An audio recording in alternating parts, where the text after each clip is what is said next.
Good morning. कैसे हैं आप लोग? गुड। ओके। सो नाउ अभी आप लोगों का क्लास सेपरेट हो गया है, तो ये आपके लिए बहुत ही अच्छा रहेगा कि इसमें बहुत ही कम स्टूडेंट रहेंगे और केवल आपके ही क्लास के बच्चे रहेंगे। तो आप पे सब पे एक एक करके फोकस किया जा सकता है, ठीक है? और आप लोग भी क्वेश्चन पूछ सकते हैं, ठीक है? तो हमें क्या क्या पढ़ना है इंग्लिश में, पहले हम इसका कंटेंट जानते हैं कि क्या क्या पढ़ना है अभी आने वाले नेक्स्ट वीक में हमको क्या क्या पढ़ना है। तो पहला चैप्टर है हमारा अल्फ़ाबेटिकल ऑर्डर, ठीक है? हम इसको बारे में भी डिस्कस करेंगे। I am just taking name.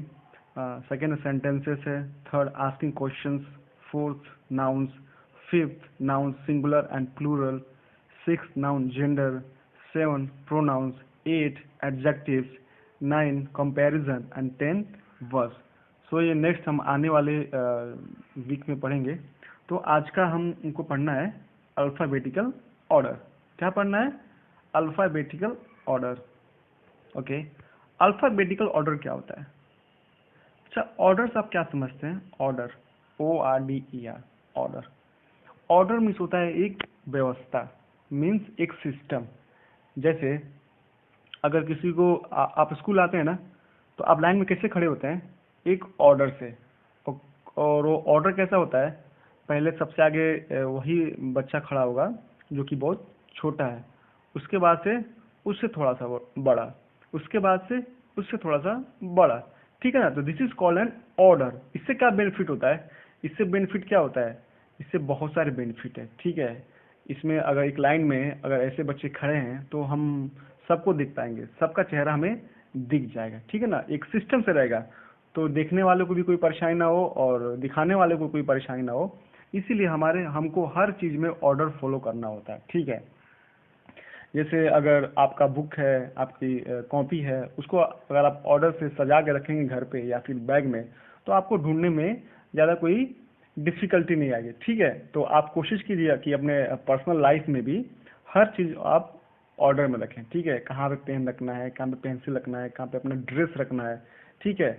ये ऐसा नहीं कि आप स्कूल से जाएंगे और अपना ड्रेस निकाल के बाहर फेंक देंगे, ठीक है? तो उसको अपने ड्रेस को कहीं पे जाके टांगिए, ठीक है? अपने बुक को रखिए, अपने कॉपी को एक ऑर्डर में रखिए, ठीक है?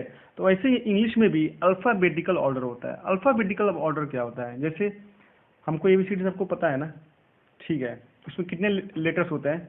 तो ABCD, ठीक है ना? उसमें कितने लेटर होते हैं? A to Z तक।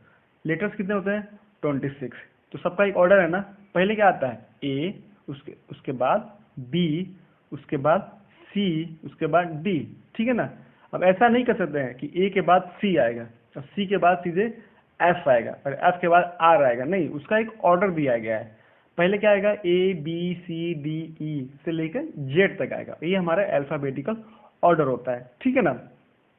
जैसे अगर हम किसी डिक्शनरी में देखेंगे तो पहले किस लेटर के वर्ड का हमको मीनिंग पता चलेगा? ऑफ कोर्स ए का, क्योंकि A is the first letter of the alphabet, ठीक है? क्योंकि ए जो है पहला लेटर है, पहला लेटर है अल्फाबेट का, ठीक है? तो डिक्शनरी में भी ABCD करके दिया रहता है। इवन आपके अटेंडेंस रजिस्टर में भी जिस बच्चे का नाम ए से स्टार्ट होता है वो पहले होता है, B से फिर जिसका नाम होगा उसका होगा, फिर देन C, ऐसे कर करके ऑर्डर में होता है। ऐसे क्या होगा कि हमको ढूंढने में अगर लेट से अगर आपके क्लास में 500 बच्चे हैं, ठीक है?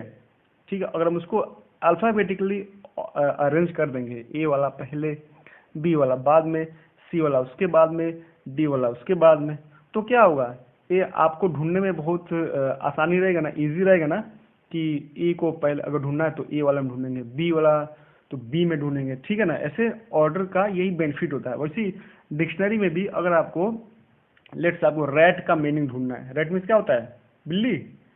नहीं सर, रैट मीन्स चूहा होता है, ठीक है? तो रैट का मीनिंग अगर हमको ढूंढना है तो हम सीधे कहाँ जाएंगे? आर पे जाएंगे, ठीक है ना? आर आर का पेज खोलेंगे, फिर आर के बाद ए पे जाएंगे, फिर ए के बाद फिर टी पे जाएंगे, ठीक है ना? तो रैट का मीनिंग हमको पता चल जाएगा, ठीक है ना? तो इसीलिए डिक्शनरी में भी that make it easy to find their meanings, ठीक है ना? और इसी वजह से भी हमको डिक्शनरी में मीनिंग खोजने में बहुत आसानी रहती है। क्यों? क्योंकि ये ऑर्डर्स में रहते हैं। इन telephone directory also, telephone directory क्या होता है, जिसमें नाम लिखा रहता है, जैसे आपके मोबाइल में भी कॉन्टैक्ट में सेव होगा ना, उसमें भी अल्फ़ाबेटिकल ऑर्डर में होगा, ए से लेके जेड तक होगा, ठीक है। तो आप जिसको ढूंढना है तो उसको बड़े आसानी से आप ढूंढ सकते हैं, ठीक है ना। तो ये जो ऑर्डर है हमारा ABCDEFGHIJKLMNOPQRSTUVWXYZ, क्या है, अल्फ़ाबेटिकल ऑर्डर, हम इसी को बोलते हैं। क्लियर होगा ना आपको? हाँ सर क्लियर होगा। अब आते हैं इसमें, देखिए प्रैक्टिस टाइम 1.1 में, इसमें देखिए कौन सा ये जो है which group of letters are in alphabetical order, इसमें कौन कौन से जो है अल्फ़ाबेटिकल ऑर्डर में है। देखिए पहला PQTSNP नहीं है, क्योंकि PQR आता है, आर के बाद S आता है, S के बाद T आता है, लेकिन यहाँ पे गलत है, तो इसलिए पहला नहीं है। दूसरा देखते हैं EFGHIJ, ये है अल्फ़ाबेटिकल हमारा ऑर्डर, ये भी है, ये सही है। थर्ड वन देखते हैं DEFGHI, ये भी है, इसको टिक कर देंगे। सेकेंड वाला देखते हैं ABCE, गलत है, इसमें D मिसिंग है, फिर B आ गया दोबारा, फिर A आ गया, यानी कि ये भी नहीं है, ठीक है। डी में क्या करना है, right the names of the following flowers in alphabetical order. ये भी जो भी फ्लावर्स का नाम दिया है, लोटस में क्या होता है, कमल का फूल, ट्यूलिप क्या होता है, ट्यूलिप का फूल होता है, सनफ्लावर में सूरजमुखी, पैंसी एक तरह का वन फूल बोलते हैं इसको, ठीक है। तो इसको आप अल्फ़ाबेटिकल ऑर्डर में अरेंज करना, एक मैं आपको बता देता हूँ। पहले क्या आएगा, LTSP, पहले कौन सा लेटर आता है, एल आएगा ना, तो यहाँ पे पहला हो जाएगा लोटस, पहला हमारा क्या हो जाएगा, लोटस हो जाएगा। सेकेंड क्या होगा, पी आता है, ठीक है ना, अगर ABCD पढ़ेंगे तो पी आएगा, तो पैंसी क्या हुआ, 2 नंबर पे आएगा। अब तीसरा क्या आता है, पहले एस आता है कि टी आता है, पहले एस आता है, तो सनफ्लावर क्या होगा, तीसरे नंबर पे होगा, और ट्यूलिप चौथे नंबर पे। वैसे सी वाला आपको करना है, समझ में आ गया ना, सी वाला आपको करके होमवर्क में भेजना है, ठीक है।